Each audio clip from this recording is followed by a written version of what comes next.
அந்த சக்தியை அடைவதற்கு இறைவனையே நினைக்கிறோம். அவர் செம்பொன் நிறமான ஒளி உலகத்துல நட்சத்திரம் மாதிரி இருக்காருன்னு எந்த மதத்திலையும் சொல்லப்படல. இதுதான் பெஸ்ட் ப்ரூஃப். எந்த மதமும் கடவுளுடைய வார்த்தை கிடையாதுன்றது. ஏன்னா கடவுள் வந்தா முதல்ல அவரை பற்றிய அறிமுகத்தை எல்லாம் கொடுப்பார். அது தெரியாததுனால தானே மனிதர்கள் யாரெல்லாம் கடவுளை பற்றி பேச வந்தாங்களோ அவங்கள கடவுளாக்கிட்டாங்க. குருநானக்கு சீக்கியர்கள் கடவுளாக்கிட்டாங்க, கிறிஸ்தவர்கள் இயேசுவை கடவுளாக்கிட்டாங்க, முகமது நபியை கடவுள்னு சொல்லாட்டினாலும் அவர் சொன்னதெல்லாம் கடவுள் சொன்னதுன்னு நம்பிட்டாங்க. அதுக்கு அவரே கடவுளாக்கிட்டே போயிடலாம் இல்லையா?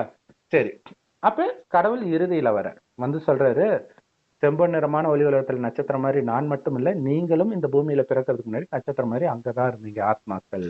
அதனால இதைத்தான் ஆத்மாக்களின் உலகம், பரந்தாமம், பரலோகம்னு சொல்லப்படுது. நீங்க பிறப்பிறப்பு சக்கரத்தில் வரீங்க. சொர்க்கத்துக்கு தகுதி இருந்தா ஆரம்பத்திலே வந்திருப்பீங்க, தகுதி கம்மியா இருந்தா கொஞ்சம் லேட்டா வருவீங்க தகுதிக்கு ஏற்ப. ஆனா கடவுள் எல்லா தகுதியையும் நீங்க இழந்த பிறகு வர உங்களை மீண்டும் சொர்க்க